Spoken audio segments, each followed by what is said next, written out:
प्रेम से बोले आनंद कंद भगवान की जय। जय। गुरुर्ब्रह्मा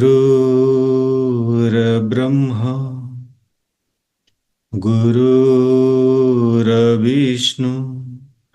गुरुर्देव महेश्वर गुरुर्साक्षात् परं ब्रह्म तस्मै श्री गुरुवे नमः। बंदो गुरुपदकंज कृपा सिंधु नररूप हरि महामोह तव पुंज जासु बचन रविकरणी कर अखण्डमण्डलाकारं व्याक्तं वेनं चराचरं तत्पदं दर्शितं वेनं तस्मै श्रीगुरुवे नमः। प्रेम से बोलिए श्री सद्गुरुदेव महाराज की जय। जय। आदि शक्ति श्री जगजननी माता जी की जय। जय। परम संत श्री हंस जी महाराज की जय। जय। सभी दिव्य परिवारों की जय। जय। सभी पूजनीय संत महात्माओं की जय। जय। सच्चे गुरु दरबार की जय। आज के इस यूई वीकली सत्संग और श्री उद्धव गीता का 13th एपिसोड में देश विदेश से उपस्थित सभी पूजनीय संत महात्मागण, प्रेमीगण एवं जिज्ञासु सभी को स्वागत और मेरा सादर जय श्री सच्चिदानंद। हर एक शुक्रवार की तरह आज भी हम लोग इस जूम के माध्यम से जुड़कर भजन प्रवचन का आनंद लेने जा रहे हैं। श्री उद्धव गीता का 3rd एपिसोड हमारे पूजनीय महात्मा धरनी बाई जी द्वारा प्रस्तुत होगा। आप सभी से अनुरोध है कि आज का जो जूम लिंक है आप लोग अपने इष्ट मित्र को शेयर करके उन्हें भी इनवाइट करें। तो चलिए आज का कार्यक्रम शुरू करते हैं गुरु वंदना से।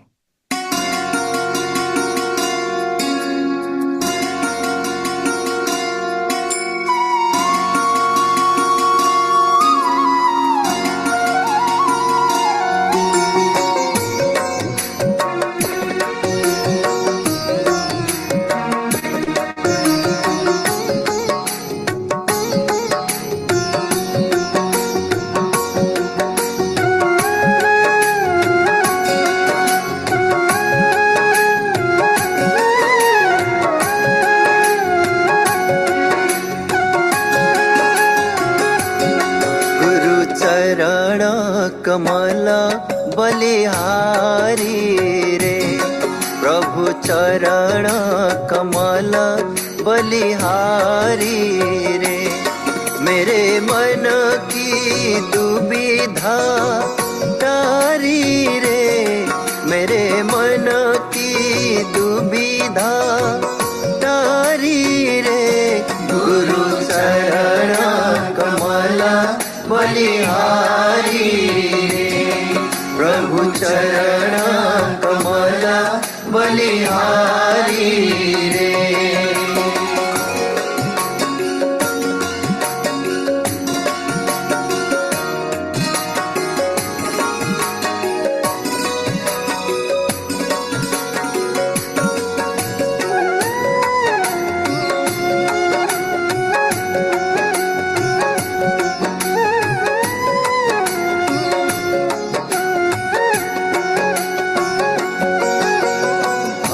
भवसागर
चरण कमल बलिहारी रे।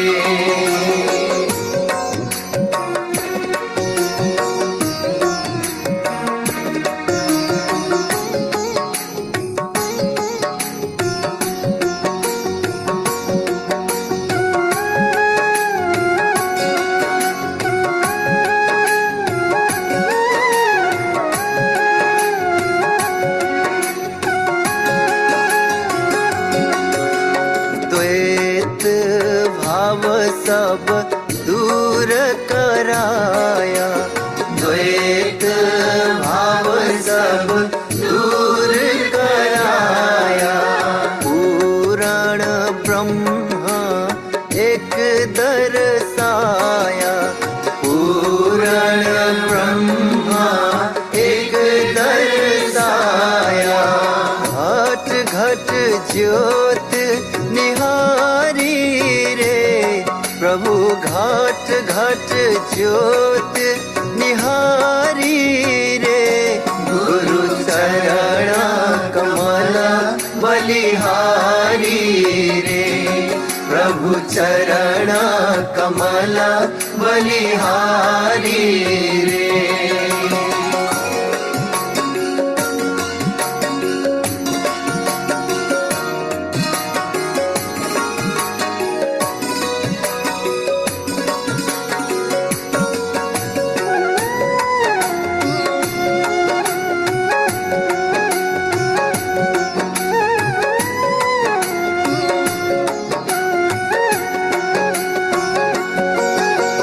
योग युगत गुरु देव बताए, योग युगत गुरु देव बताए।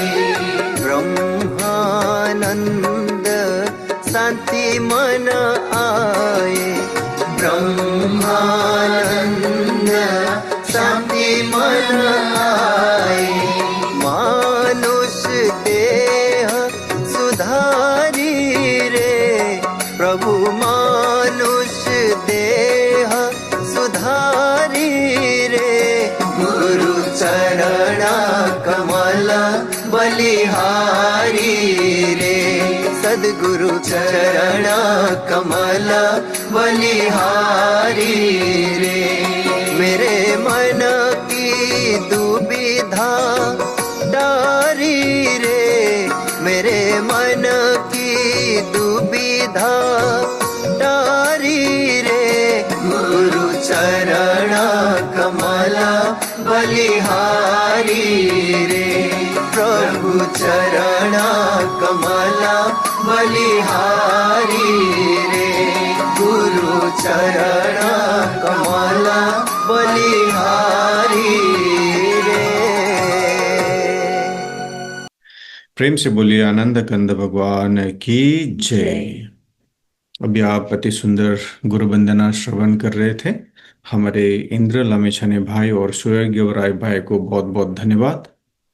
चलिए, अभी श्री उद्धव गीता का 13th एपिसोड होने जा रहा है, तो मैं आपको ले चलता हूँ हमारे मॉरिशस आश्रम। हमारे पूजनीय महात्मा धरणीबाई जी को मैं अनुरोध करता हूँ अपना सत्संग विचार से हम सबको लाभान्वित करने के लिए। बोलिए श्री सद्गुरुदेव महाराज की जय। श्री आनंद कंद भगवान की जय।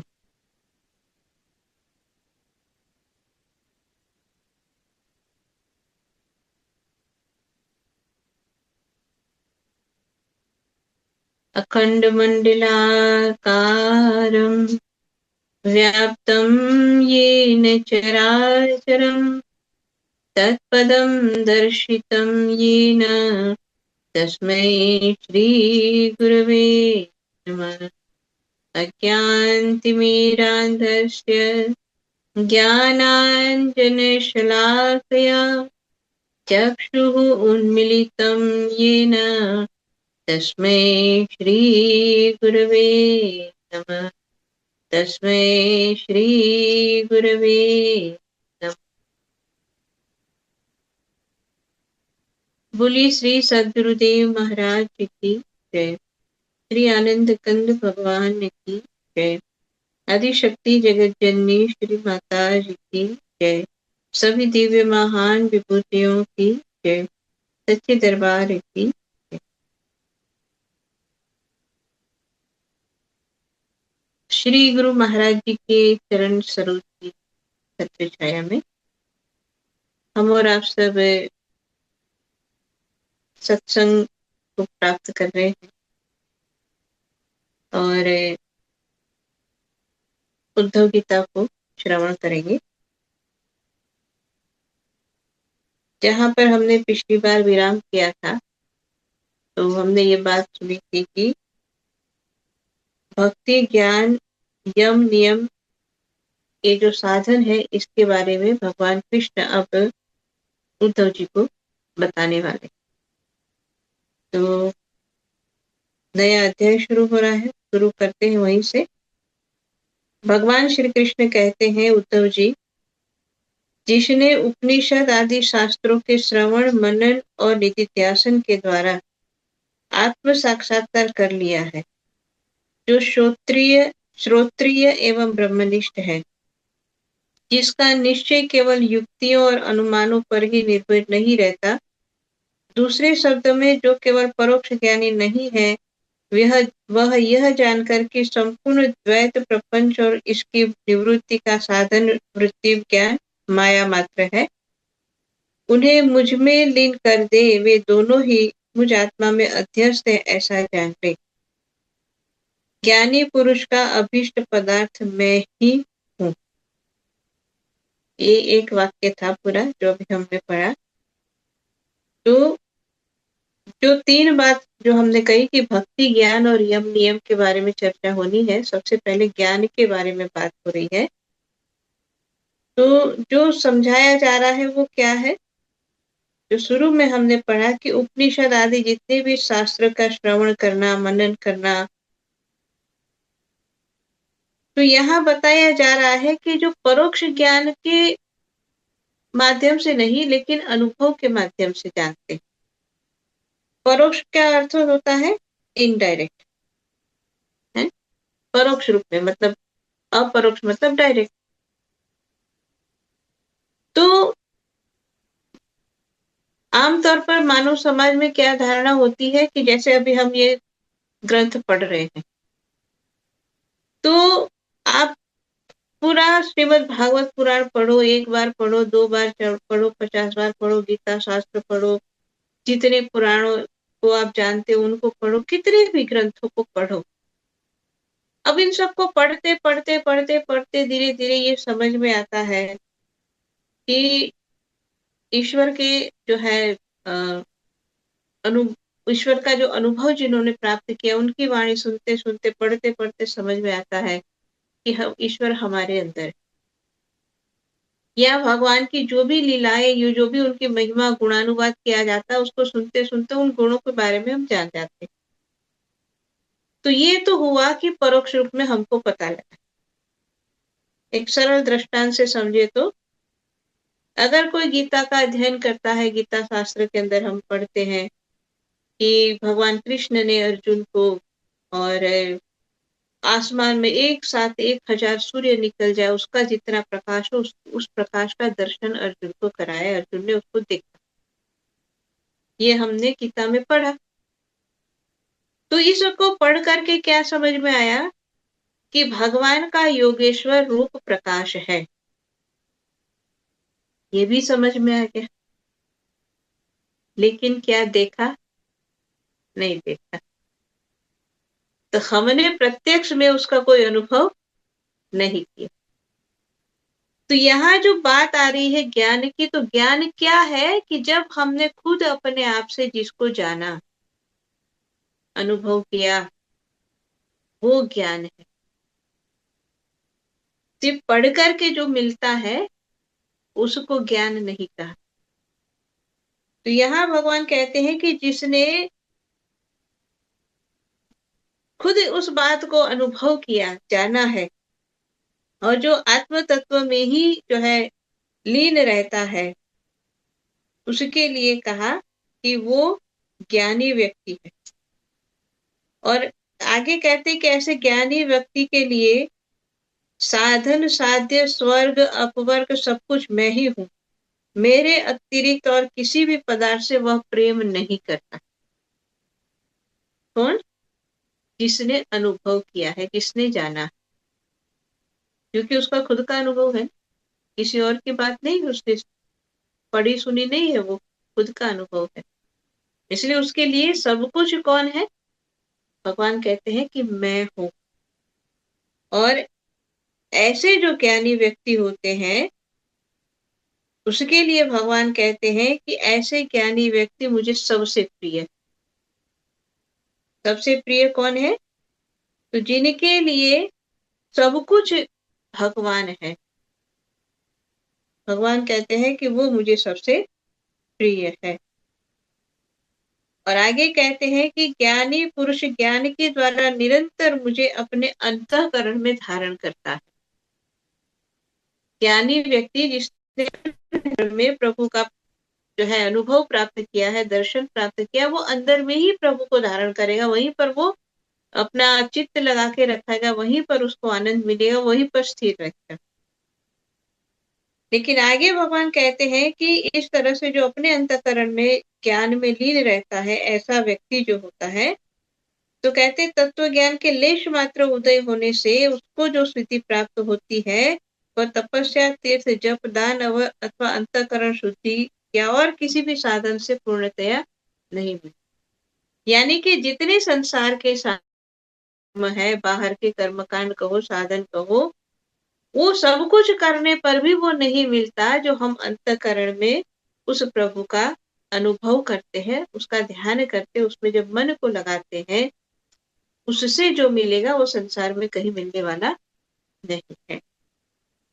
इसलिए मेरे प्यारे उद्धव, तुम ज्ञान के सहित अपने आत्म स्वरूप को जान लो, फिर ज्ञान विज्ञान से संपन्न होकर भक्ति भाव से मेरा भजन करो। तो यहाँ 3 शब्द है, ज्ञान, विज्ञान और भक्ति।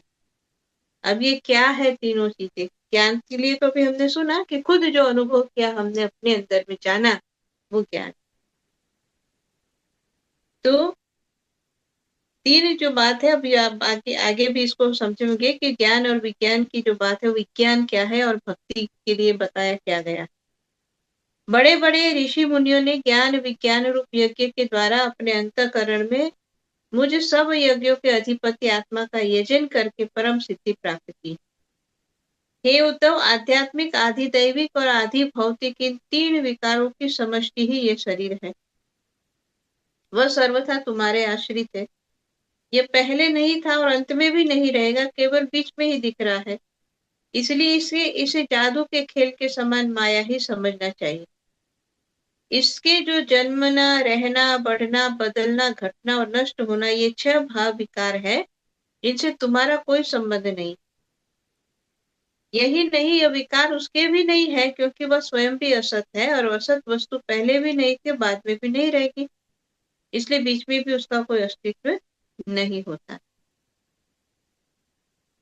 तो जो बात भगवान ने बताई कि बड़े बड़े ऋषि मुनि ज्ञान विज्ञान रूप यज्ञ के द्वारा अंतःकरण में और आत्मा का यजन कर, अपने अंतःकरण में ही यज्ञ हो रहा है। कैसे? आत्मा का यजन करके। किस तरह से यज्ञ होता है? जो ज्ञानी इस बात को समझते, गुरु महाराज जी की कृपा से बातें हमको समझाई गई है, सिखाई गई है कि हम जो सुमिरन की क्रिया करते हैं, वो सुमिरन की क्रिया में ही जो हम मन लगाते हैं, यही और एक यज्ञ है जो सबसे बड़ा यज्ञ माना जाता है उसको। और इस यज्ञ को जब करता है मानव, तो करते करते जो मन पूर्ण रूप से अंतःकरण में लीन होता है, तब ये बात उसको समझ में आती है, अच्छी तरह से समझ में आती है कि वास्तव में ये जो कुछ भी हम प्राप्त कर रहे हैं, ये शरीर के माध्यम से प्राप्त कर रहे हैं। लेकिन शरीर की जो क्या है विशेषता, तो कहा कि शरीर पहले भी नहीं था, बाद में भी नहीं रहेगा। मतलब जन्म से पहले भी शरीर नहीं था, मृत्यु के बाद भी नहीं रहेगा। अभी जब तक जीवन है तब तक शरीर है, और इसलिए शरीर के साथ सब कुछ होगा। जो 6 उसके विकार बताए कि जन्म होना, रहना, बढ़ना, बदलना, घटना, नष्ट होना, ये सबके साथ होता है। और जब ये बातें अच्छी तरह से हम अंतःकरण में या अपने मन में अच्छी तरह से इस बात को समझ लेते हैं, तो शरीर के साथ होने वाले बहुत सारे कष्टों से हम अपने आप को जोड़ते नहीं। और जब शरीर के साथ होने वाली बहुत सारी बातों से जब हम अपने आप को नहीं जोड़ेंगे, तो हमारी बहुत सारी समस्याएं जो है और सीमित हो जाएगी। और इसीलिए इसको जो अच्छे रूप से बताया जा रहा है कि इन सबसे तुम्हारा कोई लेना देना नहीं है। शरीर तुमको मिला है, उसका सही जैसे उपयोग करना है, जो माध्यम जिसके लिए माध्यम बना है उस कार्य को करना है, और किसी में उलझना नहीं। तो अब जो है उद्धव जी आगे प्रश्न पूछते हैं। तो प्रश्न काफी लंबा है, लेकिन जो बात पूछी गई है और वो है कि भक्ति योग का वर्णन करें। और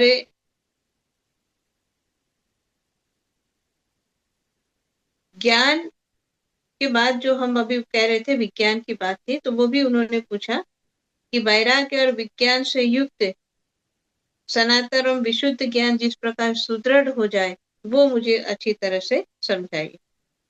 तो उद्धव जी का जो प्रश्न है, भगवान कृष्ण उत्तर देते हैं कि उद्धव जी, जो प्रश्न तुमने मुझसे किया है, यही प्रश्न धर्मराज युधिष्ठिर ने धार्मिक शिरोमणि भीष्म पितामह से किया था। उस समय सभी लोग वहां विद्यमान थे, हम सभी लोग वहां विद्यमान थे जब भारतीय महायुद्ध समाप्त हो चुका था और धर्मराज युधिष्ठिर अपने स्वजन संबंधियों के संहार से शोक विवल हो रहे थे। तब उन्होंने भीष्म पितामह से बहुत से धर्मों का विवरण सुनने के पश्चात मोक्ष के साधनों के संबंध में प्रश्न किया था। और उस समय भीष्म पितामह के मुख से सुने हुए उस मोक्ष धर्म को मैं तुम्हें सुनाऊंगा। तो जैसा कि अक्सर हम पढ़ते हैं पुराणों के अंदर, इसी तरह से रेफरेंस दिया जाता है कि जो सब प्रश्न आप अभी मुझे कर रहे हो, वो प्रश्न कभी किसी ने किया था और उस समय उन्होंने जो उत्तर दिया था वही मैं बताऊंगा। इसी तरह से यहाँ भगवान भी कहते हैं कि भीष्म पितामह ने जो युधिष्ठिर महाराज को बताया था, वो ही बातें अभी वो सुनाने वाले हैं। किसको? उद्धव जी को। उद्धव जी, जिस ज्ञान से प्रकृति, पुरुष, महतत्व, अहंकार और पंच तन्मात्रा, ये 9, 5 ज्ञानेन्द्रिय, 5 कर्मेंद्रिय और एक मन, ये 11, 5 महाभूत, 3 गुण, अर्थात ये इन सब मिलकर के 28 तत्वों से ब्रह्मा से 28 तत्वों को ब्रह्मा से लेकर तृण तक संपूर्ण कार्यों में देखा जाता है। और इनमें से एक परमात्मा तत्व को अनुगत रूप से देखा जाता है। यह परोक्ष ज्ञान है, ऐसा मेरा निश्चय है। जब जिस एक तत्व के अनुगत एकात्म तत्वों को पहले देखता था, उनको पहले के समान न देखे, किंतु एक परम कारण ब्रह्म को ही देखे, तब यही निश्चित विज्ञान यानी अपरोक्ष ज्ञान कहा जाता है। इस ज्ञान और विज्ञान को प्राप्त करने की युक्ति यही है कि यह शरीर आदि जितने भी त्रिगुणात्मक सअवयव पदार्थ है, उनकी स्थिति, उत्पत्ति और प्रलय का विचार करे। जो वस्तुत्व सृष्टि में प्रारंभ में और अंत में कारण रूप से स्थित रहती है, वही मध्य में भी रहती है। फिर उन कार्यों का प्रलय अथवा बाद होने पर उसके साक्षी एवं अधिष्ठान रूप से शेष रह जाती है, वही सत्य परमार्थ वस्तु है, ऐसा समझे। तो जो पूरा और भी इसमें वर्णन है, लेकिन जो बताया क्या जा रहा है, समझाने क्या जो उसके पीछे जो भाव है वो क्या है। तो कहा कि ये जो 28 तत्व है उससे सब कुछ बनता है। ठीक है, जो भी हम देखते हैं, जो भगवान ने कहा कि ब्रह्मा से लेकर के एक दिन के तक सब कुछ इन 28 तत्वों से बनता है, सभी जगह वही है। तो ये संसार में जो कुछ भी है, यानी हमारा शरीर से लेकर के जो कुछ भी है, ये पंच महाभूत से और इन सब चीजों से बना हुआ है। ये हम देख रहे, हमको जो है अब ग्रंथों के माध्यम से कहो या अपने पूर्वजों के माध्यम से पता है हमको कि ये शरीर पंच महाभूत से बना हुआ है। ये हमारा एक जो है परोक्ष ज्ञान हो गया कि हमने देखा, हमने सुना, हमने पढ़ा कि ये शरीर पंच महाभूत का बना है। तो इतना तो हमने देख करके समझ में आया। लेकिन उसके आगे विज्ञान क्या है? विज्ञान ये है कि उसमें ये बात हम विचार करें कि जब ये शरीर भी पंच महाभूत से बना हुआ है, एक पत्थर के अंदर भी महाभूत है, एक पानी के अंदर भी महाभूत है, एक छोटे से बालू के कण के अंदर भी महाभूत है, तो मैं बोल रहा हूं और पत्थर क्यों नहीं बोल रहा है?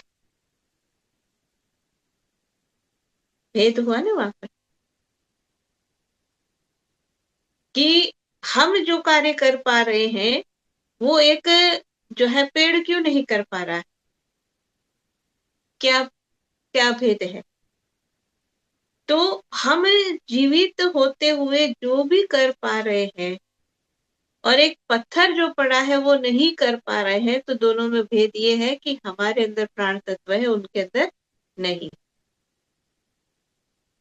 तो परोक्ष ज्ञान में सभी जगह महाभूत देखे जाते हैं, लेकिन विशेष जब ज्ञान आता है, विशिष्ट ज्ञान की बात आती है, तो उस पंच महाभूत के पीछे जो प्राण तत्व है उसके बारे में चिंतन होता है।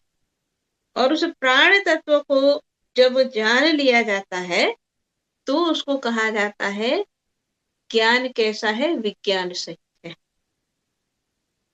यानी विशिष्टता जो है, इसकी विशेषता है, उसको हमने जाना।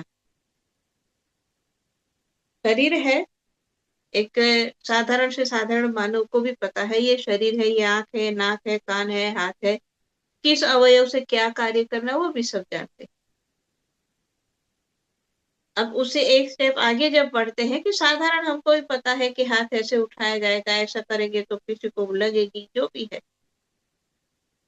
लेकिन अब उससे एक स्टेप आगे अगर हम देखें तो एक डॉक्टर जो होता है, एक साइंटिस्ट होता है जो शरीर के अंदर की रचना को जानता है, वो इस शरीर को किस रूप में देखेगा? जैसे हम देखते वैसे नहीं देखेगा। और एक जो व्यक्ति जिसने अपने अंतरात्मा में जाकर के उस प्राण तत्व को जान लिया है, वो इस शरीर को किस रूप में देखेगा? शरीर वही है, तीनों को देखने, तीनों का देखने का तरीका अलग। एक व्यक्ति साधारण शरीर के रूप में देखेगा, एक व्यक्ति उसके फिजिकल बॉडी के अंदर की क्या क्या मैकेनिज्म है उसको देखेगा, और ज्ञानी जो है तीसरा व्यक्ति है, वो सिर्फ फिजिकल बॉडी के ऊपर नहीं जाएगा, वो अंदर और भी बहुत सारी जो है सूक्ष्म रूप में कार्य करने वाली हर एक बात को देखेगा। तो ये बताया जा रहा है, ये समझाया जा रहा है कि विज्ञान सहित जब ज्ञान प्राप्त होता है तो हम उसकी गहराई में या उसके पीछे का जो तत्व है, सार है, उसको हम समझ पाते, उसको हम समझ लेते हैं। तो और भी बहुत सारा है, लेकिन उसको पीछे समझाने का जो भाव है, ये यही बात बताई जा रही है। अब आगे भगवान कहते हैं कि हे निष्पाप उद्धव जी, भक्ति योग का वर्णन मैं तुम्हें पहले ही सुना चुका हूँ, परंतु उसमें तुम्हारी बहुत प्रीति है, इसलिए मैं तुम्हें फिर से भक्ति प्राप्त होने का श्रेष्ठ साधन बतलाता हूँ।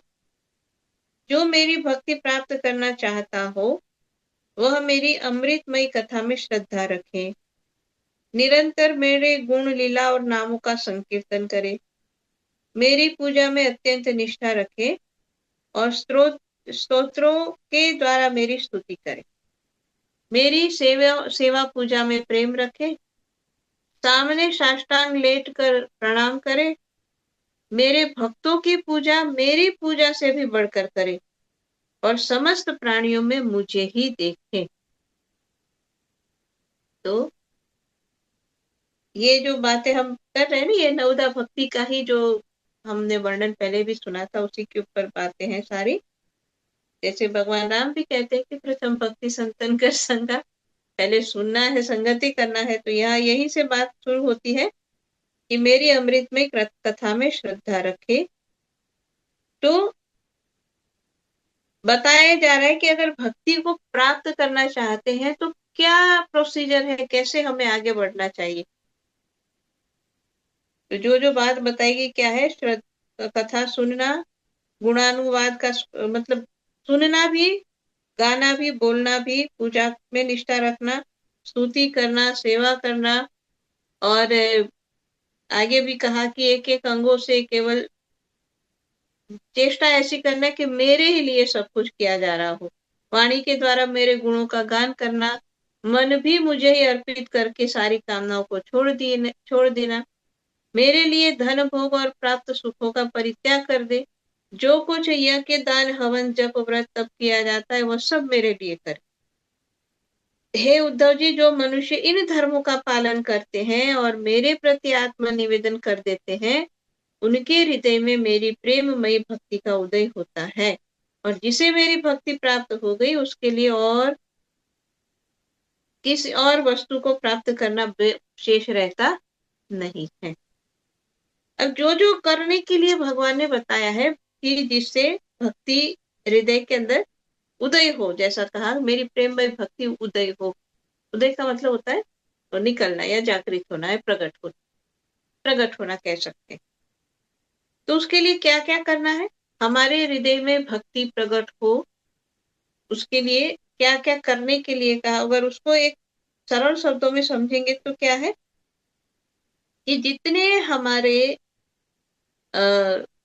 जितनी हमारी इंद्रियां हैं, जिन जिन माध्यम से हम संसार के साथ जुड़ते हैं, या जिन जिन माध्यम से हम कुछ प्राप्त करते हैं संसार का अनुभव या ज्ञान, यहाँ ये बताया गया है भगवान के माध्यम से कि उन सब दरवाजों पर, उन सब माध्यमों से तुम सिर्फ मेरे को ग्रहण करो। यानी बात क्या है समझने के लिए कि एक दृष्टांत के लिए कि एक छोटा सा कमरा है, उस कमरे के हर एक जो है दीवार पर खिड़की दरवाजे हैं, मतलब सभी जगह खिड़की दरवाजे। उस कमरे के चारों तरफ बहुत सुंदर बागीचा है जिसमें बहुत खुशबूदार फूल लगे हुए हैं, बहुत अच्छी खुशबू आ रही है।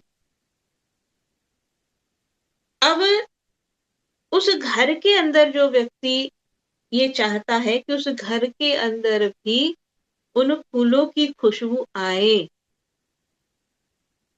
तो क्या करना पड़ेगा। तो सरल शब्दों में हम कहेंगे कि भाई सारे खिड़की दरवाजे खोल दो। बाहर जब इतनी अच्छी खुशबू है, खिड़की दरवाजे खोल दो तो बाहर की खुशबू अंदर चली जाएगी, तो अंदर बैठ करके भी आपको खुशबू का आनंद मिलेगा। यही तो कहेंगे ना हम। इसी तरह से अगर हम ये बात कहें कि उसी घर के खिड़की दरवाजे जितने भी है, बाहर जो है जो कुछ भी है उसको अंदर ग्रहण करने का एक माध्यम खिड़की दरवाजे। अब इस बात को एक और स्टेप में आगे समझे कि सारे खिड़की दरवाजे तो है, बाहर खुशबू भी बड़ी है, लेकिन धूल भी मिट्टी भी उड़ रही है। ठीक है, यहाँ बाहर दो चीजें एक साथ मिल रही है, क्या, खुशबू भी और धूल मिट्टी भी। अब आपको खुशबू तो चाहिए लेकिन धूल मिट्टी नहीं चाहिए, क्या करेंगे। तो हम कहेंगे कि भाई खिड़की खोल तो दो लेकिन वहां पर जाली लगवा दो, बारीक जाली लगवा दो, तो क्या होगा कि जो धूल मिट्टी है वो तो बाहर रह जाएगी, खुशबू अंदर आ जाएगी। तो हमको क्या मिलेगा, हमको खुशबू का आनंद मिलेगा। यानी जो ये खिड़की या जो माध्यम है कुछ लेने का, वहां से लेने का तरीका हमको आना चाहिए। यही बात यहाँ भगवान कह रहे हैं, जो जो कार्य करने के लिए कहा, कथा सुनना, संकीर्तन करना, पूजा में निष्ठा रखना, हर एक अंग से सिर्फ मेरे लिए कार्य करना, वाणी से मेरे गुणों को गाना, मन मुझे अर्पण कर देना, जो भी भगवान ने कहा, ये सारा क्या है, जो इंद्रियों से किए जाने वाले काम है। ठीक है, कि कान है तो हम सुनेंगे। तो भगवान कहते हैं अगर भक्ति प्रकट करनी है तो कान से तुम क्या सुनोगे? कान से मेरी कथाओं को सुनो, यानी सत्संग को सुनो। कान से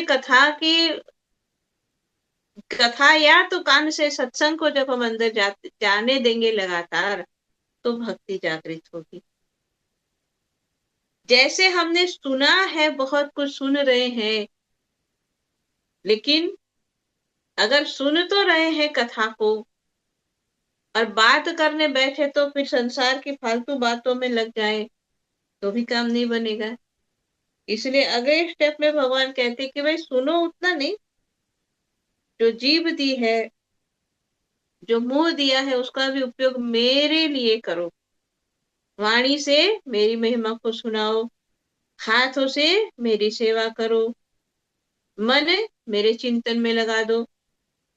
यानी जितनी खिड़कियां हैं उन सारी खिड़कियों से क्या जाएगा अंदर में? प्रभु से रिलेटेड, प्रभु से जुड़ी हुई कोई न कोई बात अंदर जाएगी। तो सभी तरफ से जब हम सभी इंद्रियों से हम अपने अंदर में भगवान से जुड़ा हुआ कोई न कोई माध्यम हम अपने अंदर में ले जाएंगे तो भक्ति प्रकट होगी। जैसे सारी खिड़कियों से खुशबू अंदर गई तो घर खुशबू से भर जाएगा, वैसे ही सारी इंद्रिया रूपी खिड़कियों से भगवान की भक्ति का ही अगर हमने जो है मार्ग चुना है तो हमारे अंदर सहज में वो भक्ति प्रकट हो जाएगी। इसलिए कहा कि जितना अलग अलग हम संसार के साथ जुड़ने का जो तरीका अपनाते उन सब में कहीं न कहीं हम उस परम प्रभु या परमात्मा या गुरु महाराज जी के निमित्त कोई न कोई कार्य जोड़ दे, तो वो कार्य भी होगा और हमारे अंदर में भक्ति दृढ़ बनेगी। इसलिए जो रामचरितमानस में भी इसी तरह की हम बात पढ़ते हैं ना, जो भगवान कृष्ण, भगवान शंकर और पार्वती जी का जो संवाद है कि कान से कथा सुनना और जो है अपने हाथ जो है वो सेवा में लगाना। और यही बात वाल्मीकि जी और भगवान रामचंद्र जी के संवाद में भी हम यही बात सुनते हैं। वहां भी यही कहा गया है कि हे प्रभु, जिनके इंद्रियों के माध्यम से हमेशा आपका जो है कार्य किया जा रहा है, आप उनके हृदय में जाकर के रहो। तो यही बात भगवान भी यहाँ कहते हैं कि जो इस तरह से करते हैं कि सारी उसकी चेष्टाएं, सारा उसका कर्म सिर्फ और सिर्फ मुझे अर्पण किए करने के लिए हो रहा है, तो उसके हृदय में भक्ति प्रकट होती है। आगे कहते हैं, इस प्रकार के धर्मों का पालन करने से चित्त में जब सत्व गुण की वृद्धि होती है और वह शांत होकर के आत्मा में लग जाता है, उस समय साधक को धर्म, ज्ञान, वैराग और ऐश्वर्य स्वयं प्राप्त हो जाते हैं। यह संसार विविध कल्पनाओं से भरपूर है। सच पूछो तो इसका नाम तो है, किंतु कोई वस्तु नहीं है। जब चित्त इसमें लगा दिया जाता है, तब इंद्रियों के द्वारा इधर उधर भटकने लगता है। इस प्रकार चित्त में रजोगुण की बाढ़ आ जाती है और वह असत वस्तु में लग जाता है और उसके धर्म, ज्ञान आदि तो लुप्त हो जाते हैं। अधर्म, अज्ञान और मोह का घर वो बन जाता है। जिससे मेरी भक्ति हो वही धर्म है, जिससे ब्रह्म और आत्मा की एकता का साक्षात्कार हो वही ज्ञान है, और विषयों से निर्लेप रहना ही वैराग्य है, और अणिमादी सिद्धियां ही ऐश्वर्य है। तो अब ये जो कुछ भी करने के लिए कहा, तो उसको और सरल तरीके से समझाने के लिए आगे जो बात कही कि जो अभी आगे भगवान ने कहते हैं कि इन धर्मों का जो पालन करते हैं, यानी जो करने के लिए कहा कि कथा सुनो, कीर्तन करो, जो है मन अर्पण करो, वाणी से करो, जो भी सारी बात हम सुन रहे हैं, तो क्या ये सब करने से क्या होगा? इन सब के माध्यम से चित्त में सतोगुण की वृद्धि होती है। सतोगुण की जब वृद्धि होती है, सतोगुण जब बढ़ता है, तो स्वतः ही मन नाम सुमिरन करने लगता है। उसको बोलना या नहीं पड़ता है, ना उसके पीछे मेहनत करनी पड़ती, सहज में स्वतः मन नाम में लग जाता है। कब? जब सतोगुण बढ़ता है। इसलिए जो बातें बताई अभी हम जो सुन रहे थे, वो सब करने से सतोगुणी मन होता है, स्वतः भजन करने लग जाता है। लेकिन ये जितनी खिड़कियां जो है, जिनके माध्यम से सब करने की बात है, तो आगे भगवान कहते हैं, अगर कोई इन खिड़कियों का वैसा उपयोग ना करे जैसे बताया गया है, तो क्या होता है? तो कहा जब चित्त संसार के विविध चिंतन में लग जाता है, संसार के विविध कल्पनाओं में लग जाता है, तो संसार की तरफ जब उसका यही खिड़कियां खुली है, लेकिन अब वहां से भगवत चिंतन न आकर के सांसारिक वस्तुओं को हम अंदर ले रहे हैं, तो क्या होगा? तो कहा चित्त रजोगुणी हो जाएगा। और जब रजोगुणी हो जाएगा तो क्या होता है कि इसके कारण रजोगुण बढ़ने से फिर जो सांसारिक जितनी भी वस्तु है उसकी लालसा बढ़ने लगती, और उसमें जब मानव का चित्त लग गया, उसमें उसका मन लग गया और वही जब करने लग जाता है, तो उसके जीवन से फिर धर्म और ज्ञान सब कुछ लुप्त हो जाता है, और वो अधर्म, अज्ञान और मोह का घर बन जाता है। अधर्म, अज्ञान और मोह मतलब कि भाई मोह संसार को और पाने की, जकड़ने की इच्छा उसके अंदर होने लगती है। और इसीलिए जो आगे जो बात बताई, ये एक मतलब कह सकते हैं कि एक सरल, एक ही सेंटेंस में बहुत सारी बात आ गई, जो सबके लिए बहुत समझने के लिए बहुत जरूरी है, कि हमारे क्वेश्चन बहुत सारे इसमें आंसर हो जाते हैं कि हमें क्या करना चाहिए, क्या नहीं करना चाहिए। तो कहा कि जिससे मेरी भक्ति हो वही धर्म है। मतलब आप जो उपाय करो, जिस उपाय से आपका मन भजन में लगता है, जो उपाय करने से आपका चिंतन सिर्फ नाम का होने लग जाता है, तो वो आपके लिए वही धर्म। मतलब यहाँ धर्म या कोई निश्चित नियम नहीं बनाया जाता, कभी भी नहीं हम सब पढ़ेंगे इस तरह से, कोई एकदम एक क्या बोलते लकीर की तरह कोई बात नहीं बताई जाती कि ऐसा ही करना पड़ेगा, ये नहीं। क्यों ऐसा बताया गया? क्योंकि हर एक व्यक्ति के संस्कार, मनस्थिति, परिस्थिति बहुत अलग अलग होती है, और उसी के अनुसार जिस माध्यम से आपका मन भजन में लग जाए, वो कार्य ही आपका धर्म। अब जैसे समझने के लिए कि एक व्यक्ति है कि वो धर्म ग्रंथों को पढ़ता है, तो पढ़ते पढ़ते उसको मन के अंदर बैराग होता है और फिर वो भजन में लग जाता है, तो धर्म ग्रंथ पढ़ना उसके लिए उसका धर्म हो। और एक व्यक्ति है कि जिसको संसार में जब और दूसरों को दुखी देखता है, तो उस उसके अंदर जो करुणा का भाव जागृत होता है, फिर उसका मन भजन में लग जाता है, तो करुणा जागृत होना वो उसका धर्म हो गया है। और कोई होता है कि जिसको सत्संग गुरु महाराज जी का सुनते सुनते सुमिरन होने लगता है, तो सत्संग सुनना उसके लिए धर्म हो गया। समझ पा रहे हैं ना अब मैं क्या कह रही हूँ? कि जिस माध्यम से हमारा मन नाम में लगे, वो हमारे लिए धर्म। इसलिए कोई लिखित ऐसा नियम नहीं है कि हमको यही करना है या ये नहीं करना। और आगे कहते हैं कि जिससे ब्रह्म और आत्मा की एकता का साक्षात्कार हो जाए, वही ज्ञान है। विषयों से निर्लिप्त रहना ही वैराग्य है। वैराग्य तो वैसे तो बहुत बड़े रूप में भी उसको समझ सकते, बहुत विस्तार से उसको समझ सकते हैं, लेकिन सरल शब्दों में कहा कि विषयों से निर्लिप्त रहना मतलब विषयों के बीच में रहते हुए भी विषयों से नहीं जुड़ना, ये वैराग्य है। और जितनी भी अणिमादी सिद्धियां हैं उसको कहा भगवान ने कि ये ऐश्वर्य है। अब आगे उद्धव जी का प्रश्न है, और प्रश्न बहुत लंबा है, तो उस प्रश्न में बहुत सारी बातें पूछी और सारी बातों का एक एक जो है भगवान ने उत्तर दिया है। तो उस उत्तर की तरफ हम आगे बढ़ते हैं कि उन्होंने जो पूछा उसका जवाब क्या दिया। बहुत सारी बातों में क्या क्या पूछा है? यम नियम क्या है, श्रम क्या है, दम क्या है, तितिक्षा क्या है, धैर्य क्या है, और त्याग क्या है, अभिष्ट धन कौन सा है, यज्ञ किसे कहते, दक्षिणा क्या है, और पुरुष का सच्चा बल क्या है, लाभ क्या है, और पंडित और मूर्ख के लक्षण क्या है। बहुत सारे प्रश्न है इसी तरह। अब जब उत्तर देखेंगे तो उसमें हमको बात आ जाएगी कि क्या क्या पूछा गया था। तो भगवान अब उत्तर देते, भगवान श्री कृष्ण ने कहा यम 12 है। अब यहाँ जो बात बताई गई है, हम आमतौर पर योग के जितने ग्रंथ पढ़ते हैं, चाहे वो आप हठ योग प्रदीपिका पढ़ो, चाहे शिव संहिता पढ़ो, चाहे जो है पतंजलि का योग सूत्र पढ़ो, बहुत सारी जो पढ़ते हैं उसके अंदर, योग के पुस्तकों के अंदर, ग्रंथों के अंदर 5 यम बताए जाते हैं और 5 नियम बताए जाते हैं। यहाँ पर भगवान कृष्ण यम और नियम क्या है उसके बारे में जब वर्णन करते हैं, तो यहाँ यम और नियम दोनों 12-12 बताए।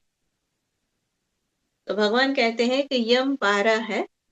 कौन कौन से हैं? अहिंसा, सत्य, अस्तेय, असंगता, लज्जा, असंचय, आस्तिकता, ब्रह्मचर्य, मौन, स्थिरता, क्षमा और अभय। ये 12 यम है। तो अहिंसा, पता समझ में आए ऐसी बात है कि मन वचन कर्म से किसी को कष्ट न देना, हिंसा न करना, ये अहिंसा है। सत्य यानी जो सरल शब्दों में कहते हैं कि जो जैसा है उसको वैसा ही बताना, ये सत्य है। अस्तेय यानी चोरी न करना किसी भी तरह से, मन से भी, कर्म से भी, वचन से भी, किसी भी तरह से किसी भी वस्तु, किसी के भी अधिकार को न चुराना, वस्तु को न चुराना, ये जो है अस्तेय होता है। असंगता मतलब निर्लेप रहना, लज्जा और आवश्यकता से अधिक धन को न जोड़ना, ये है असंचय। आस्तिक होना, ब्रह्मचर्य का पालन करना, मौन धारण करना। मौन जो है, मौन की जब बात आती है तो सिर्फ बोलना नहीं, ये मौन में नहीं आता है, मन को शांत करना ये मौन में आता है। तो इसलिए जब ये कहा जाता है ना कि तप लोग करते, तो तप क्या क्या बताया गया, तो कहते हैं कि वाणी का तप क्या है, तो वाणी का तप है सत्य बोलना, और मन का तप क्या है, मन का तप है मौन हो जाना। तो मौन मन से होना है, ये तो यहाँ पर जो बात है यम के अंदर जो मौन कहा, यानी वाणी तो बंद है ही है, मन भी शांत हो चुका है। स्थिरता, क्षमा और अभय, ये 12 यम है। अब एक एक की बात हम नहीं समझेंगे क्योंकि शब्दों के अर्थ से कुछ कुछ बातें समझ में आ गई है। तो नियम के बारे में कहा कि नियम भी 12 है। सबसे पहला है शौच, यानी बाहरी और भीतरी पवित्रता। जप, तप, हवन, श्रद्धा, अतिथि सेवा, मेरी पूजा, तीर्थ यात्रा, परोपकार की चेष्टा, संतोष और गुरु सेवा, ये 12 नियम है। तो ये यम और नियम क्यों, या क्यों अष्टांग योग में शुरू में इनको रखा गया है? क्योंकि इसके माध्यम से हमारा खुद का चरित्र बड़ा ही जो है शुद्ध भी बनता है और स्ट्रॉन्ग भी बनता है। क्योंकि इसके आगे जो करना है, प्राणायाम के आगे जो बात आती है, प्रत्याहार, धारणा, ध्यान और समाधि, इन सबको अच्छी तरह से कोई कर पाए, निभा पाए, उसके लिए जो उसकी फाउंडेशन है वो यम और नियम है। और इसीलिए अगर कोई व्यक्ति यम और नियम का पालन नहीं करता और सोचे कि मैं सीधा धारणा, ध्यान, समाधि में चला जाऊं, तो क्योंकि उसका फाउंडेशन ही उतना कमजोर है, तो फिर वो व्यक्ति सफल नहीं होता है। और अगर बहुत मेहनत करता है कुछ पाने की, तो फिर वो नेगेटिव चला जाता है। और इसलिए ये चरित्र निर्माण के लिए ये 12 और 12 14, 12 और 12 दोनों 24 चीजें बताई गई है। क्योंकि हमारी जो है सनातन परंपरा में सबसे ज्यादा जो महत्व दिया जाता था, मानव के चरित्र निर्माण पर दिया जाता था। और इसीलिए जो अलग अलग बात हम जो है धर्म के नाम से, नीति के नाम से जो सिखाई जाती थी, बताई जाती थी, उन सब के पीछे मानव के चरित्र की बात आती कि चरित्र जिसका स्ट्रॉन्ग है, कैरेक्टर जिसका स्ट्रॉन्ग है, फिर उसके लिए बाकी सारे साधन बड़े सरल। जैसे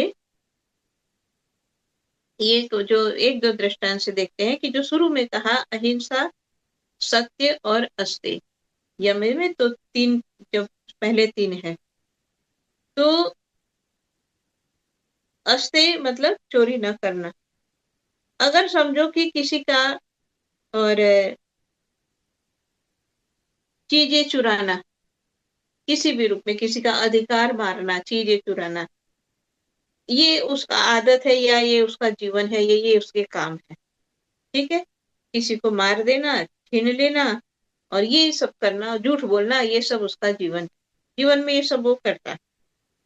अच्छा, जिस व्यक्ति ने दिन में किसी को अच्छे से पीट दिया, मार दिया और उससे बहुत सारा सामान छीन लिया, पीटने के बाद, मारने के बाद, चीजें छीनने के बाद भागा और किसी को पता ना चले इसलिए झूठ भी बोल दिया। अच्छा, क्या हमको लगता है ये सब कुछ करने के बाद, दिन में तो ये सब कुछ कर दिया, और वो व्यक्ति जब अपने झोपड़ी में, अपने घर में जहां भी जाएगा, वहां जाकर के चोरी का सामान सारा अपना समट करके एक तरफ रख देगा और उसके बाद फिर वो आंख बंद करके बढ़िया सा एकदम समाधि में चला जाएगा? क्या हो सकता है? नहीं हो सकता। क्यों? क्योंकि जो जो कर्म उसने किए हैं, उन कर्मों के माध्यम से, जो अभी हम पहले सुन रहे थे कि ये जितनी भी खिड़कियां हैं, उस खिड़कियों से तो उसने उन कर्मों के माध्यम से अपने अंदर में तो उसने तमोगुण भरा। अब जब तमोगुण भरा अंदर में, तो चित्त शांत कहाँ से होगा? फिर भजन कैसे होगा? तो इसीलिए हम अपने आप को, अपने चरित्र को एक जो है बहुत स्ट्रॉन्ग बनाए, उसके लिए ये सारी बातें, कि मन को भी मौन करना सीख जाए और क्षमा करना भी सीख जाए। क्षमा करना सीखने से क्या होता है? देखो, क्षमा आज के शायद लोगों के विचारों में, सोच में ये रहता होगा कि कमजोर होंगे इसलिए सॉरी बोल दिया या क्षमा कर दिया। लेकिन हमारी परंपरा में तो क्या कहा जाता है, सनातन परंपरा, क्षमा वीरस्य भूषणम। क्षमा करना कोई साधारण मानव का काम नहीं, जो वीर होता है वो क्षमा करता है। क्षमा करना मतलब सिर्फ मुंह से सॉरी बोल देना नहीं है। क्षमा करना मतलब आपने पूरा एक्शन डिलीट कर दिया अपने अंदर, कहीं उस बात को रहने ही नहीं दिया, वो क्षमा करना है। किसी ने आपके प्रति कुछ भी, किसी भी तरह से कोई व्यवहार किया, गलत किया, जो भी किया, लेकिन आपने उस सारी बात को बिल्कुल एक तरफ कर दिया, उसके प्रति कोई आपने नेगेटिव भाव नहीं रखा, ये क्षमा है। और ये क्षमा जो यम में इसमें बताया, लेकिन ये गुण जिसके अंदर आएगा, तो सोचो कि उसके अंदर तो फिर वो बुराइयों की पोटली जमा ही नहीं होगी। तो कितना अच्छा है। तो यही तो दिवाली है, यही तो दिवाली है कि भाई निकालो जो फालतू सामान है। और अभी जो है, हम कल भी जो सत्संग कर रहे थे दिन में, उनको भी हमने, हालांकि तो होमवर्क दिया है उनको कि दिवाली की सफाई तो करोगे कि नहीं करोगे अपने कंट्री में, लेकिन ये जरूर करना, याद करके सबको, कि भाई कितना समय का क्या क्या भरा पड़ा था, चलो फेंको, उसको बाहर निकालो और अच्छे से क्लीन करो अपने आप को। तो इसीलिए ये जो यम और नियम है, हमारे चरित्र को बहुत मजबूत बना, और इसलिए कहा कि कौन कर सकता है क्षमा? कि जो वीर होता है, जो स्ट्रांग होता है ना, वो क्षमा करे। और इसीलिए जैसे हम अपने इतिहास के अंदर ही बहुत सारे ऐसे और दृष्टांत देखते हैं कि जिसमें ये बताया जाता है कि जैसे, और भगवान कृष्ण की जो लीलाएं हैं, या तो जिस तरह से उनको हम लीलाएं कहेंगे, जो भी समझे, कि भगवान कृष्ण ने ये बहुत अपने जीवन से बताया है, कि जिसमें हम कहते हैं कि जब माता गांधारी ने उनको श्राप दिया, उन्होंने सहर्ष स्वीकार किया और एक शब्द भी नहीं बोला। और कहते हैं कि द्रौपदी के जीवन में भी जब कष्ट आया, तो सबसे पहले ये जो है बताया जाता है कि भगवान कृष्ण द्रौपदी को ये समझाते हैं तो क्षमा करते उसको।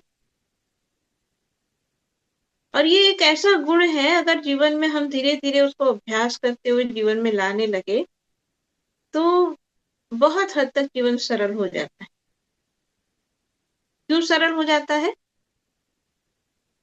और ये कौन कर पाता है, कैसे कर पाते हैं, तो ये समझिए तो क्या है ये कि जो हमारे ग्रंथों का या भगवान कृष्ण ने गीता में जो बात बताई उसी का सार है ये बात कि कर्म जो करेगा, जिसने जो कर्म किया, एक्शन का रिएक्शन उसकी तरफ आएगा। ये सिद्धांत है, ये नियम है कि जिसने जैसा कर्म किया उसका कर्म जो था उसका फल उसके पास अवश्य पहुंचेगा। तो अगर ये बात भी हम अगर गहराई से समझ लेते तो क्या होता है कि जैसे अगर किसी ने आपके साथ कोई बुरा व्यवहार किया, बुरा व्यवहार किया, उसने अपना कर्म बिगाड़ा। पहली बात तो ये, आपका तो नहीं बिगड़ा ना, क्योंकि आपके साथ हुआ, आपने नहीं किया। अगर समझो किसी ने आपको कोई अपशब्द बोले तो अपशब्द बोलने वाले का कर्म खराब हुआ, आपका तो नहीं हुआ। तो जब आपका कर्म खराब नहीं हुआ तो आप खुश होकर के उस बात को टाल दो, है। जैसे एक चुटकुले के रूप में इसको बताया जाता है कि कैसे हम अपने कर्म ना समझी में खराब करते हैं। कि दो लोगों की आपस में कुछ तनातनी चल रही थी, तो अब जब बोलने लगते गुस्से में तो कोई कुछ भी बोलना शुरू कर देता है। तो गुस्से गुस्से में बोलने बोलने में एक ने दूसरे को कहा कि एक गाली दी, गधा कहा। अब उसने कहा तब तक तो कोई बात नहीं थी। अब इसने अपने जो है शर्ट के ऐसे बाजू ऊपर मोड़ते मतलब, अच्छा मैं गधा हूँ। तो उसने कहा तब तक तो नहीं था, लेकिन अब उसने स्वीकार कर लिया कि मैं, तो अपना कर्म खराब किया ना। फिर उसने कुछ और बताई बात। तो जो समझने वाली बात क्या है कि जिसका कर्म है उसका फल उसके पास जाएगा, हम अपना कर्म खराब ना करें। और ये बात समझ में आ जाती है अच्छी तरह से कि मैं रिएक्ट करके अपने कर्म को खराब करके अपने लिए अपने पैर पर क्यों कुल्हाड़ी मारू। ये जब पॉइंट अच्छे से समझ में आता है तो क्षमा बड़ी आराम से हो जाती है। खत्म करो ये चैप्टर, हमको क्या करना, उसने बोला वो भोगे, उसने उसका काम जाने, हमको क्या करना। हम तो वो बात को भूल चुके हैं। ये भाव जब आने लगता है तो यहाँ पर बहुत कुछ शांत हो जाता है, फिर ज्यादा यहाँ कचरा रहता नहीं है। इसलिए ये जो यम और नियम है ये हमें मजबूत करने के लिए है, हमारे चरित्र को बहुत महान बनाना। तो जैसे हमारा चरित्र महान बनता है उतना सहज हमारे लिए ये भक्ति की राह में आगे बढ़ना हो जाता है। इसलिए इन सब में जो बात बताई कि भाई पवित्र होना भी जरूरी है, श्रद्धा भी रखनी है, और सबसे बड़ी बात भगवान ने कही गुरु सेवा। क्योंकि गुरु सेवा से जितनी पवित्रता हमारे अंदर आएगी उतनी और किसी से नहीं आती। इसलिए गुरु सेवा भी जो है नियम के अंदर भगवान ने बताया है। तो इस प्रकार यम और नियम दोनों की संख्या 12-12 मिला के 24 हुआ। अब ये जो यम और नियम है उसके लिए आगे कहती है सकाम और निष्काम दोनों प्रकार के साधनों के लिए उपयोगी है।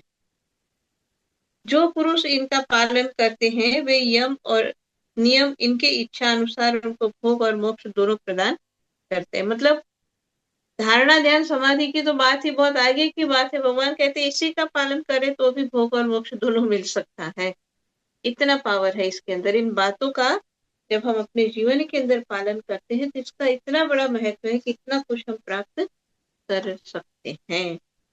तो आगे पढ़ते हैं कि बुद्धि का मुझ में लग जाना ही शम है। शम यानी शमन करना, शमन करना कहते हैं ना कि, तो क्या है शमन? आमतौर पर शमन से हम लोग ऐसा सोचते हैं कि हमारी इंद्रियों को हमने विषयों में जाने से रोक दिया, तो ये शमन हो गया। लेकिन भगवान यहाँ कहते हैं कि बुद्धि का मुझ में लग जाना ही शम है, इंद्रियों के संयम का नाम दम है। तो इंद्रियों का संयम, इंद्रियों का संयम का अर्थ होता है कि इंद्रियों से हम उतना और वही करें या करवाएं जो हमें चाहिए, है। संयम का अर्थ होता है कंट्रोल, ठीक है। जैसे अगर कोई जो है ड्राइविंग सीट पर है, तो उसका पूरा कंट्रोल होगा कि कितना एक्सीलेटर देना है, कि कब ब्रेक लगानी है, तो कहाँ जो है स्टीयरिंग को घुमाना है, तो कहाँ जो क्या करना, वो उसका पूरा कंट्रोल में है गाड़ी, जब सही से चल। तो ऐसे ही संयम हमारी इंद्रियों के ऊपर, कि कब बोलना है, कब नहीं बोलना है, कितना सुनना है, किसको इग्नोर करना है, क्या नहीं सुनना है, क्या नहीं देखना है, ये पूरा जब हमारे कंट्रोल में होता है तो इसको कहते हैं दम। इंद्रियों का संयम, इसको कहते हैं दम। आगे कहा कि न्याय से प्राप्त दुख के सहने का नाम तितिक्षा है। तितिक्षा शब्द जब हम ग्रंथों को पढ़ते हैं उसमें अक्सर ये बात पढ़ते हैं कि न्याय से प्राप्त दुख के सहने का नाम, दुख को सहना। लेकिन कौन सा दुख? न्याय से प्राप्त। न्याय से प्राप्त का मतलब होता है कि जो, अब न्याय किसको कहेंगे हम? न्याय का अर्थ होता है कि जो आपके कर्मों के फल अनुसार मिल रहा है। जैसे हम नहीं कहते इसके साथ न्याय हुआ कि नहीं हुआ, कैसे कहेंगे? कि समझो कि एक व्यक्ति ने कोई कुछ गलत काम किया, और गलत काम करने के फलस्वरूप जब अदालत में बात गई, तो क्या कहते हैं कि भाई उसके साथ न्याय हुआ। न्याय हुआ का मतलब उसने जो किया था उसका फल उसको मिल गया, है? तो किए हुए कर्मों का फल जब मिलता है तो हम उसको कहते हैं न्याय मिला। तो यहाँ भगवान कहते हैं कि न्याय से प्राप्त जो दुख प्राप्त होता है, हमारे कर्मों के फलस्वरूप ही जो हमको कुछ न कुछ दुख मिला है, उसको सह लेना। फिर उस समय न चिड़चिड़ाना, न रोना, न किसी को ब्लेम करना, नहीं, ठीक है, सह लेना उसको, यह है तितिक्षा। जीवा और जनेन्द्रिय पर विजय प्राप्त करना धैर्य है। धैर्य यानी पेशेंस, है। तो अब देखो ये सारी डेफिनेशन पढ़ते तो पता लगता है कि हम उस इसको किस रूप में समझते हैं और भगवान किस रूप में बता रहे हैं। हमारे लिए पेशेंस क्या है कि भाई जो भी हो रहा है आराम से होने दो, जल्दबाजी मत करो। तो यही सोचते हैं ना धैर्य का मतलब। लेकिन भगवान यह कहते हैं कि धैर्य क्या है? जिह्वा पर विजय प्राप्त करना और जननेन्द्रिय पर विजय प्राप्त करना। जिह्वा पर मतलब अपनी वाणी पर, और जिह्वा पर का मतलब होता है अपने स्वाद के ऊपर, क्योंकि एक ही जीभ दो काम करती है ना, खाना भी और बोलना। उसके सिवा तो और कुछ काम हम जो है जीवा से लेते नहीं है। और भी काम है बहुत सारे जीवा के लिए तो ऐसे तो, और सबसे बड़ा काम है कि जो है अमृत रस का पान करना। लेकिन व्यवहार में जो दो काम जीवा से लिए जाते हैं, स्वाद लेना और बोलना, तो दोनों के ऊपर जब हमारा जो है विजय प्राप्त करना, विजय प्राप्त करने का अर्थ होता है कि पूरी तरह से वो हमारे कंट्रोल में आते हैं। हमारा विजय मतलब सामने वाले की हार हुई ना, कोई हारेगा तब तो दूसरा जीतेगा। तो यहाँ भगवान कहते हैं कि हम विजय प्राप्त करें, मतलब सामने वाले को हम पूरा अपने कंट्रोल में ले ले तो हमारी विजय है। तो ये हुआ धैर्य, जीवा पर विजय प्राप्त करना। किसी से द्रोह न करना और सबको अभय देना, ये दान है। दान की भी डेफिनेशन हमारे लिए तो आज तक जो हम सोचते थे वो कुछ और थी। दान हम किसको क्या कहते थे कि हमने किसी को कुछ दिया, है ना, जरूरतमंद को कुछ दिया तो हो गया दान, है। किसी को कुछ देने का ही हम अर्थ समझते हैं दान है। लेकिन यहाँ भगवान कहते हैं कि किसी से द्रोह न करना और सबको अभय देना। अभय देना मतलब कि सामने वाला हमसे ना डरे, है, उसके मन में हमारे प्रति जो भय है उसको खत्म करना, ये है दान। कामनाओं का त्याग करना ही तप है। अपनी वासनाओं पर विजय प्राप्त करना ही शूरता है। शूरता मतलब बहादुरी, है ना। अब बहादुरी क्या है? आमतौर पर तो हम तो कहते हैं बहादुर वही है जो सामने वाले को दो लगा के आ जाए। हमारे लिए तो बहादुर वही है ना कि दूसरे को हरा के आ जाए। भगवान कह रहे कि दूसरे को नहीं हराना, अपने आप के ऊपर बात करो, अपनी वासनाओं के ऊपर विजय प्राप्त करो तो तुम बहादुर हो, है ना। दूसरों को क्या करना है? दूसरों के ऊपर तो हाथ चलाने से कुछ मिलना नहीं है, तो अपनी वासनाओं पर विजय प्राप्त करना है, ये है शूरवीरता। आगे कहते, अब देखो कितने सारे प्रश्न है ना, अभी तो आधा भी नहीं हुआ, इसलिए मैंने सारे सवाल छोड़ दिए, जवाब ही जवाब पढ़ रहे। आगे भगवान कहते हैं सर्वत्र सम स्वरूप सत्य स्वरूप परमात्मा का दर्शन ही सत्य है। सर्वत्र मतलब सब जगह, सम स्वरूप मतलब एक समान, सत्य स्वरूप मतलब जैसा है उस रूप में परमात्मा को देखना ही सत्य है। इसी प्रकार सत्य और मधुर भाषण को ही महात्माओं ने रित कहा है। कर्मों में आसक्त न होना ही शौच है। शौच यानी पवित्र। क्योंकि अभी हमने इसमें पढ़ा ना, जो यम और नियम को पढ़ रहे थे, उसमें जो नियम के अंदर सबसे पहला आता है ना शौच, यानी बाहरी और भीतरी पवित्रता। तो यहाँ भगवान ने उसकी क्या डेफिनेशन दी? कर्मों में आसक्त न होना ही शौच यानी पवित्रता है। कामनाओं का त्याग करना ही सच्चा संन्यास। कि घर छोड़ दिया, सब कुछ त्याग कर दिया, भगवा कपड़ा पहन लिया, जटा रख ली, चाहे कुछ भी किया, लेकिन अगर कामनाएं खत्म नहीं हुई तो कोई सन्यासी नहीं। कोई व्यक्ति कहीं पर भी रह रहा है लेकिन उसने कामनाओं का त्याग कर दिया है तो वो सन्यासी। इसलिए हमारी सनातन परंपरा में बहुत ही मतलब इतना, जब इन बातों को समझते तो पता लगता है कि कितनी सूक्ष्म विचार के साथ ये बात रखी गई। पहचान जो बनाई है, जो भी, जैसे हम पहले हम वर्णाश्रम के भी बारे में पढ़ा, उसमें भी हमने देखा कितनी गहराई से सूक्ष्मता से बातों को समझा। और इसी तरह से यहाँ भी जो बात बताई कि सन्यास क्या है? सिर्फ शरीर से सब कुछ छोड़ देना, परिवार को छोड़ देना, घर को छोड़ देना, अपने कर्मों को छोड़ देना सन्यास नहीं। सन्यास तो तब है कि जब कामनाओं को छोड़, है।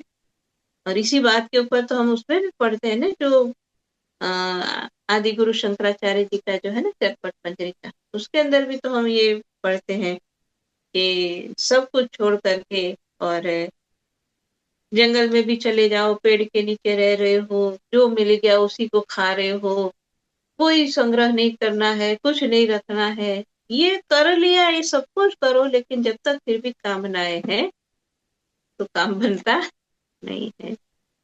तो कामनाओं का त्याग करना ही सच्चा संन्यास है। धर्म ही मनुष्यों का अभिष्ट धन है। अब धर्म क्या है? धर्म मतलब जो कुछ भी हमारे लिए कर्तव्य कर्म है, उसको जब हम निभाते हैं वो हमारा धन है। धर्म जो है उसको कभी किसी दिन हम समझेंगे, क्योंकि वो बहुत गहराई वाली बात है ये धर्म। क्योंकि धर्म धारण किया जाता है। बहुत बार हम गुरु महाराज जी के सत्संग में सुनते हैं ना इतनी धातु से बनता है। धर्म का अर्थ होता है धारण करना। तो दोनों रूप में बताया जाता है, समझा जाता है कि जिसने हमको धारण किया और हम क्या धारण करते हैं।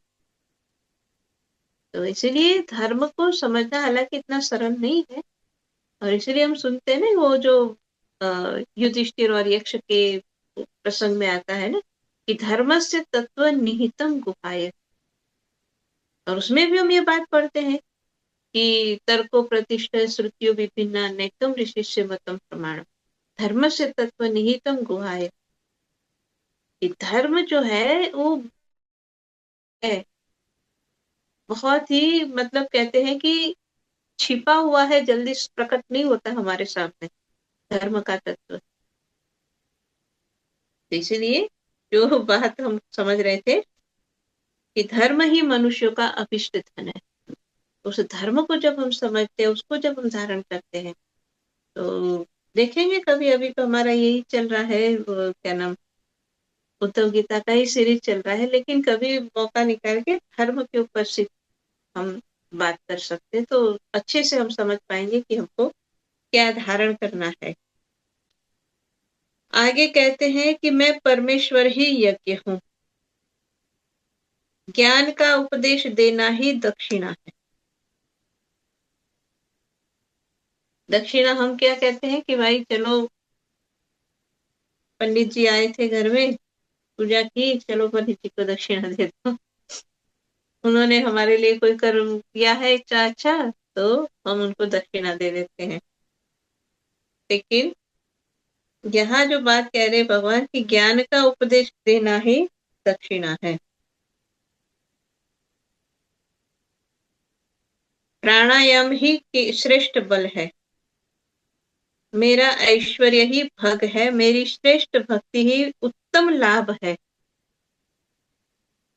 भगवान की भक्ति श्रेष्ठ भक्ति ही, भगवान कहते हैं उसके जैसा कोई दूसरा लाभ संसार में नहीं है। क्यों?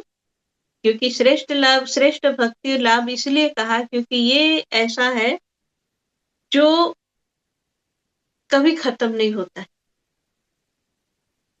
लाभ हम किसको कहते हैं? लाभ हम कहते हैं कि जो भी हमको मिल गया, फायदा, लाभ मिल गया, तो जो कुछ भी हमने किसी तरह के, देखो जो मिलने का मतलब होता है कि आपने कुछ इन्वेस्ट किया और उस इन्वेस्टमेंट के बदले में आपको उससे कई गुना जब प्राप्त होता है, तो हम उसको कहते हैं लाभ हुआ।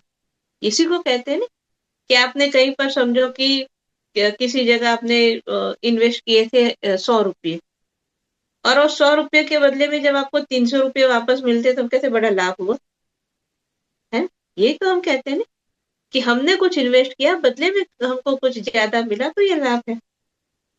तो यहाँ ये बात भगवान समझा रहे हैं कि मेरी श्रेष्ठ भक्ति ही उत्तम लाभ है, यानी कि जब हम भक्ति में इन्वेस्ट करते हैं तो वो सबसे बड़ा लाभ मिलता है। भक्ति में क्या इन्वेस्ट करेंगे? भक्ति में सबसे पहले हम अपना समय इन्वेस्ट करेंगे, हमारा मन लगाएंगे, और जो भी हम अभी शुरुआत में सुन रहे थे ना, क्या क्या अपने छिद्रों के माध्यम से, इंद्रियों के माध्यम से क्या करना है, ये जब हम इन्वेस्ट करते हैं तो सबसे जो है उत्तम लाभ प्राप्त होता है। सबसे उत्तम लाभ क्या है कि मनुष्य जीवन का जो लक्ष्य है उस पर हम चल रहे हैं, लक्ष्य को प्राप्त कर रहे हैं, उससे बढ़कर कोई दूसरा लाभ नहीं होता है। आगे कहा कि सच्ची विद्या वही है जिससे ब्रह्म और आत्मा का भेद मिट जाता है। पाप करने से घृणा होने का नाम ही लज्जा है। तो भाई ये तो अभी तो लंबा लिस्ट है, तो मुझे लगता है रुक जाते हैं, समय तो हो रहा, मैं देख नहीं रही घड़ी, तो अब देखा मैंने टाइम हो गया हमारा।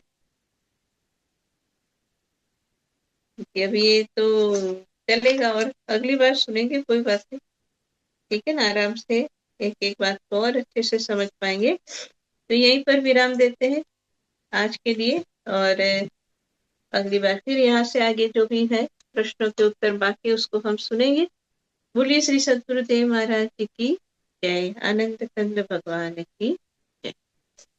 प्रेम से बोलिए श्री सद्गुरुदेव महाराज जी की जय। हमारे पूजनीय महात्मा धन्यवाद जी को अति मार्मिक सत्संग विचार के लिए बहुत बहुत धन्यवाद। आज के इस कार्यक्रम में जितने भी महानुभाव जुड़े हुए हैं, आप सभी को भी बहुत बहुत धन्यवाद। आज का कार्यक्रम हम लोग यहीं पर ही समाप्त करते हैं। एक छोटी सी प्रार्थना से मैं बाई जी को अनुरोध करता हूँ प्रार्थना के लिए। त्वमेव माता च पिता त्वमेव त्वमेव बन्धुश्च सखा त्वमेव त्वमेव विद्या त्वरिणं त्वमेव त्वमेव सर्वं मम देव देव त्वमेव सर्वं मम देव देव त्वमेव सर्वं मम देव देव। भक्तिदान मोह दीजिए गुरुदेवन के देव, और नहीं कुछ चाहिए निश दिन चरणन सेव। बार बार वर मांगहु हर्षि देहु श्री रंग, पद सरोज अन पाइने भक्ति सदा सत्संग। हे मेरे नाथ, आप अपने सुधामय सर्वसमर्थ अतीत पावनी अहेतु की कृपा से मानव मात्र के हृदय में विश्व बंधुत्व एवं विश्व शांति की उदार भावनाओं को जागृत करें, जिससे वे सुख दुख के बंधन से मुक्त हों, आपके पवित्र प्रेम का आस्वादन कर कृतकृत हो जाएं। बोलिए श्री सद्गुरुदेव महाराज जी की जय। श्री आनंद कंद भगवान की जय। अभिशक्ति जगत जननी श्री माता जी की जय। सभी दिव्य महान विभूतियों की जय। सच्चे दरबार की जय। नाम का सुमिरन करेंगे सर।